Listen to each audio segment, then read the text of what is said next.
बोल दो ना जी। हाँ मंत्री जी आ गए। अच्छा, आप जैसे सीनियर आदमी आते हैं तो सिंबल मिलता है ना। हाँ कट कट या भाई। हाँ, आप बोला ही हमने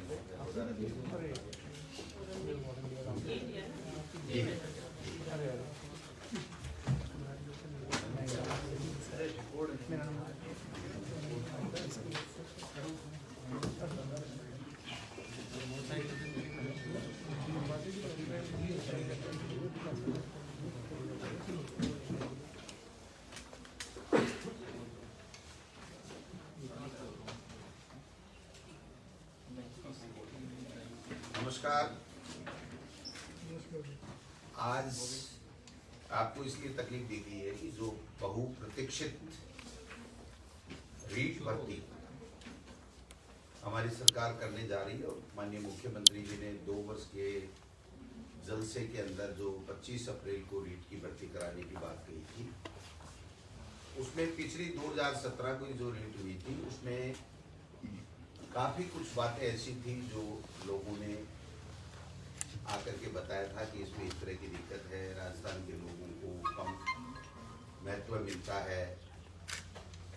कई डिमांड्स थी जो रीट परीक्षा देने वालों की, उसको देखा गया। कई जो वीकर सेक्शन हैं उन्होंने ये कहा था कि साहब इसमें हमारी दिक्कत आती है। तो इन सब चीज़ों को समाहित करते हुए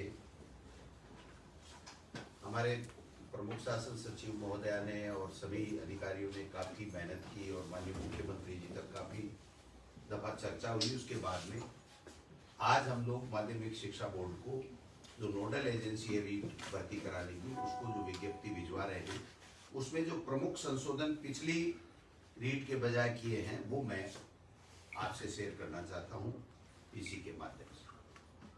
2017 में जो रीट कराई थी पिछली सरकार ने, उसमें सबके लिए रीट की न्यूनतम अंक 60% था, केवल SC ST के लिए 36% था।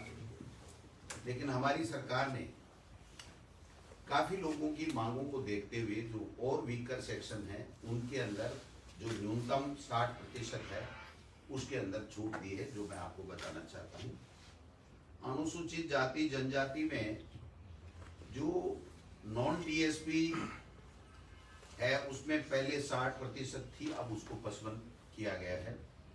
और जो TSP हो चाहे 2017 हो, अब वो जो न्यूनतम SC का जो है वो 36% था, उसको 36% रखा।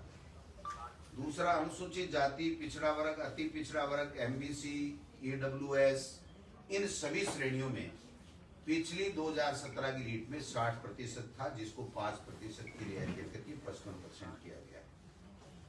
समस्त श्रेणी विधवा, परित्यक्ता महिलाएं और भूतपूर्व सैनिक, इनके लिए भी 60% था पिछली भर्ती में, हमने इसमें 10% की रियायत दी है। 50% न्यूनतम अंक हमने माने हैं। और दिव्यांग निःशक्त जन श्रेणी में नियमानुसार आने वाले समस्त व्यक्ति, इसमें भी 60% था, लेकिन चूंकि हाईकोर्ट में भी लोग पिछले समय जो सिलेक्ट बच्चे गए और हाईकोर्ट ने भी इसको 40% तक अलाउ किया था, तो हमने उसको हाईकोर्ट के निर्णय को और लोगों की डिमांड्स को देखते हुए इसमें भी 40% न्यूनतम हमने करने का फैसला किया। दूसरा, शहरिया जनजाति के लिए बहुत कम पात्र व्यक्ति मिलते हैं, तो पहले 60% ही था, लेकिन इसमें शहरिया जनजाति शहरिया क्षेत्र के लिए हमने 36% किया है। दूसरा जो एक मुद्दा रहता था कि जो 50% अंक न्यूनतम जो स्नातक है, तो वो स्नातकोत्तर या स्नातक में बीएड करने वाले जो बच्चे हैं उनको भी हम लोग अलाउ करते हैं। NCT की जो 13 नवंबर 2019 की जो गाइडलाइन थी उसकी पालना करते हुए हमने पहले अगर स्नातक में 50 नहीं है, स्नातकोत्तर में कितने भी हैं, तो वो नहीं बीएड ये रीट दे पाता था, अब उसमें कर दिया गया। दोनों में से किसी भी में भी अगर वो 50% है तो वो भाग ले सकता है रीट के अंदर।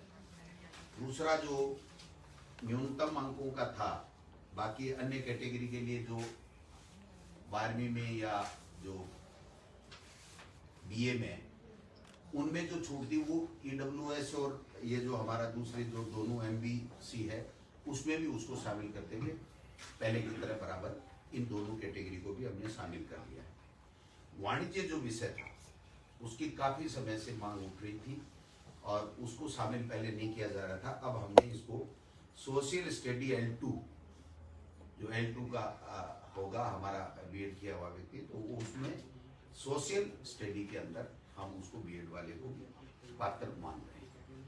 एक रीट के साथ हमें सिलेक्शन का जो क्राइटेरिया था, जो पहले रूल थे उसमें 30% अकेडमिक के थे और 70% रीट के थे। तो हालांकि ये रीट का पार्ट नहीं है, लेकिन बताना जरूरी है क्योंकि जो बच्चा रीट दे रहा है उसको ध्यान में रहना चाहिए कि मेरा सिलेक्शन का क्या क्राइटेरिया है। तो उसको जो हमारे राजस्थान के नौजवान शिक्षित बेरोजगार जो ज़्यादा आने चाहिए, जिनकी बहुत बड़ी मांग थी, उसको ध्यान में रखते हुए अब जो पहले हमने टेट में कर रखा था उस तरीके से यहाँ पर 90% रीट का वेटेज होगा और 10% उसकी जो एकेडमिक योग्यता होगी उसका होगा। तो ये 30% पिछली सरकार के समय था, जिससे काफ़ी ये शिकायतें आई थी और काफ़ी फर्जी डिग्री लेकर के बाहर के लोग भी आ गए थे। तो मैं समझता हूँ राजस्थान के लोगों को ज़्यादा से ज़्यादा वेटेज मिले, इसके लिए भी हमने किया है। एक जो राजस्थान के बेरोजगार बच्चों को ज़्यादा से ज़्यादा मौका मिले, इसलिए 2011 में पहले जो सिलेबस बना था, तो इसमें जो NCT की गाइडलाइन है उसमें है कि प्रचलित पाठ्यक्रम के हिसाब से आपको सिलेबस देना है।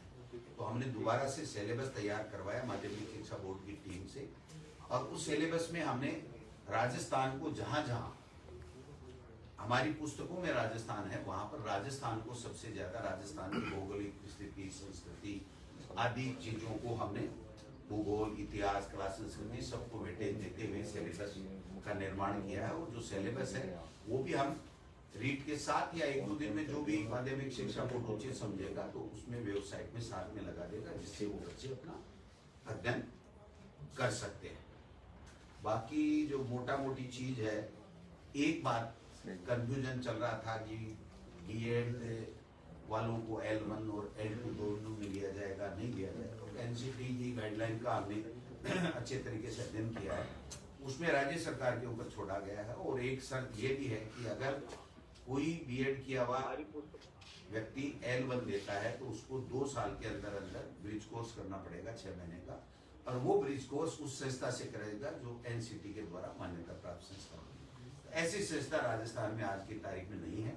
और B.Ed के बच्चों को चूंकि फर्स्ट ग्रेड में, व्याख्याता में, सब में मौका मिलता है, तो BSTC का बच्चों को केवल L1 में मौका मिलता है। तो जब राज्य सरकार का क्षेत्राधिकार पे उनके विवेक के ऊपर छोड़ा गया, तो इसलिए राज्य सरकार ने दोनों वर्गों का ध्यान रखते हुए BSTC के बच्चों का, वो जो DLED जिसको बोलते हैं, उसका भी ध्यान रखा है और B.Ed वालों का भी ध्यान रखा है। तो L1 है उसमें केवल DLED यानी BSTC के बच्चे आएंगे और L2 में B.Ed वाले बच्चे आएंगे। एक और महत्वपूर्ण निर्णय मैं इस मौके पर मैम को भी धन्यवाद देना चाहूँगा कि जब बोर्ड से फाइल आई कि साहब 1.5 या 2 के लगभग उन्होंने फीस कर ली थी, तो इनका ये सुझाव था कि मंत्री महोदय हमको कोरोना के समय ध्यान रखना चाहिए और इस फीस को नहीं बढ़ाना चाहिए। तो हमने ये फैसला किया है कि 2017 में जो रीट में जो बच्चों के लिए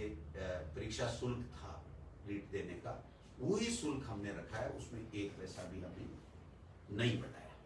बाकी बोर्ड का जो टेंटेटिव कार्यक्रम है वो कल आ जाएगा, वो अपने हिसाब से करेंगे। लेकिन जो हमारे पास में आया है लगभग 11 जनवरी से जो ऑनलाइन आवेदन इनके लेने का उनका टेंटेटिव है, इसमें परिवर्तन हो भी सकता है, वो बोर्ड का काम है।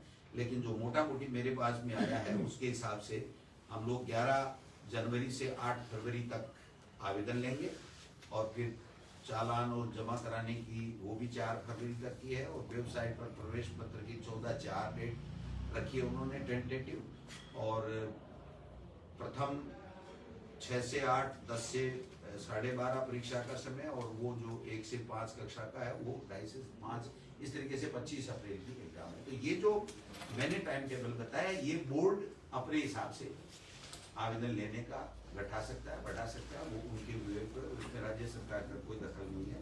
हम केवल ये जो छूट दे रहे हैं या हमने जो नए निर्णय किए हैं, जो हमारे शिक्षित बेरोजगारों की ऋण देने वालों की जो मोटी मोटी समस्याएं थी, उनको काफी जद्दोजहद के बाद में काफी विचार विमर्श करके पूरी तरीके से एनसीटी की गाइडलाइन के हिसाब से हमने इसको दुरुस्त किया है। जो मोटा फैसला किया गया है, वो मोटा फैसला राजस्थान के बच्चों को ज्यादा से ज्यादा मौका मिले, इसके लिए राजस्थान का जो हमारी पुस्तकों में पाठ्यक्रम में है सामग्री, उसमें से जो सिलेबस है उसका निर्माण किया गया है। और जो 10 और 90 का जो वेटेज है, वो वेटेज हमने आगे सिलेक्शन में है। ये मोटा मोटी जो आज हम भेज रहे हैं, अब वो आज कल निकालें परसों निकालें, वो उनके ऊपर है। जब भी विज्ञप्ति निकलेगी उसके बाद में लोगों को मौका। तो रिप्लाई में पूछे तो क्या लेवल 1 में बीएड धारी को शामिल नहीं किया जाएगा, आपके कहने का मतलब ये है? बिल्कुल, राज्य सरकार ने अंतिम फैसला कर लिया है, क्योंकि ये राज्य सरकार पर छोड़ा गया था। और दूसरी चीज, ब्रिज कोर्स की जो आवश्यक शर्त थी, अगर हम इसको अगर L1 में बीएड वालों को शामिल करते तो एनसीटी से कब उस ब्रिज कोर्स की मान्यता मिलेगी, राज्य सरकार के पास क्या संसाधन होंगे, क्या नहीं होंगे। दूसरी चीज, फिर अगर वो नहीं कर पाएगा तो फिर उसकी नौकरी को खतरा हो जाएगा, उसको हम परमानेंट कर नहीं सकते, उसको बाहर निकालना पड़ेगा। तो कई तरह की कॉम्प्लिकेसी बढ़ने की संभावनाएं थी। और दूसरी, अन्य स्टेट्स का भी हमने किया है, तो कई जगह कोर्ट केसेज में है, बिहार में हुआ है, और उसके बाद तो वहाँ एनसीटी ने जो अपनी उत्तर रिप्लाई दिया है कोर्टों में, वो भी उन्होंने कहा कि ये राज्य सरकार का निर्णय है। तो L1 में केवल बीएसटीसी वालों को मिलेगा और बाकी सभी एग्जाम्स में बीएड वालों को भी मिलता है। अच्छा, 90-10 केवल L2 में ही लागू रहेगा या L1 में भी होगा? नहीं, ये सिलेक्शन L2 में, L1 में तो जो मेरिट बन जाएगी वो मेरिट जो पहले की तरह है, उसमें कोई किसी तरह का कोई नहीं। राजस्थान जीके की L2 में ही केवल ये 70-30 का था, जिसको 90-10। राजस्थान जीके की आप बात करें सर, कुछ अंदाजा है कितने नंबर का सर वो आधार होगा? देखिए, नंबर नहीं बताए जाते हैं, नंबर पेपर के होते हैं, और पेपर में बाकायदा सिलेबस होता है। और सिलेबस जो 2-3 साल से जो प्रचलित पुस्तकें हैं, उसमें से देख करके बाकायदा सिलेबस बनाया गया है। और वो ये सिलेबस इस विज्ञप्ति का हिस्सा होगा, वो बाकायदा बोर्ड की वेबसाइट पे होगा, बच्चों को अच्छी तरह से दिखेगा। और जो सिलेबस होगा उसके मुताबिक प्रश्न पत्र बनाने वाली जो भी गोपनीय जो शाखा होगी, वो जो एक्सपर्ट होंगे, वो सर विज्ञप्ति कब तक जारी होगी? विज्ञप्ति हम आज भेज देंगे, आज रात को भी हो सकती है और कल भी हो सकती है। आप तो लेट रात तक जगना। सर रीट 2016 वालों की भी एक बहुत बड़ी मांग है, हाईकोर्ट की सिंगल बेंच और डबल बेंच ने फैसला दिया वेटिंग सूची जारी करने के लिए, तो ये इसका कब तक क्या टेंटेटिव? देखिए, 2018 का तो हमने निर्णय कर लिया, L1 और L2 दोनों का वेटिंग लिस्ट जारी कर दिया। लेकिन चूंकि कई तरह के ऐसे प्रकरण हैं जिसमें वेटिंग लिस्ट का है, तो कई हाई कोर्ट में है, कई सुप्रीम कोर्ट में है, सुप्रीम कोर्ट में स्टे मिला हुआ है। तो इसकी हम लोग समीक्षा करेंगे अधिकारियों के साथ में बैठ करके, और जो यथासंभव सरकार के बस में होगा, जो कर सकती है सरकार नियमों में रहते हुए, वो करे। सर यही उनकी समस्या कि 2018 वालों का तो करके लेकिन 16 वालों को नहीं किया, और एसएलपी भी जो है सरकार वापस नहीं ले रही है। इसको एग्जामिन करवाएंगे, इसको मनन चल रहा है, और इसको एग्जामिन करवाएंगे कि हमारी क्या लीगल पोजीशन है। क्योंकि जब एक बार सुप्रीम कोर्ट में जाने के बाद में जब स्टे हो जाता है वहाँ पर प्राइमा फेसी, तो थोड़ी सी दिक्कत आती है। लेकिन फिर भी मैंने मुख्यमंत्री जी से कल परसों बात की है इसके बारे में। मुख्यमंत्री जी ने शायद ट्वीट भी किया था कि हम लोग ऐसी भर्तियों को कोर्टों से निकालने के लिए भी कोई गंभीर प्रयास कर रहे हैं। तो मैं समझता हूँ इसमें आगे चल करके कोई रास्ता निकले।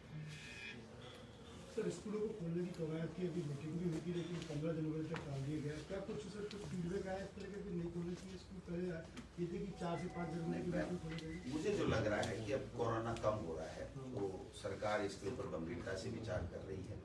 काफी स्टेट्स का अध्ययन किया गया, और जो केंद्र की SOP है उसको भी देखा गया। स्कूल खोलने का मतलब है स्कूल भी खुलेंगी, कॉलेज भी खुलेंगी, तो कोचिंग भी खुलेंगी, तो इसका सारा प्रभाव देखना पड़ेगा कि कितना क्या कोरोना का प्रभाव रहता है। लेकिन आप मान के चलिए कि 14-15 तक कोई न कोई अंतिम फैसला होगा। Thank you.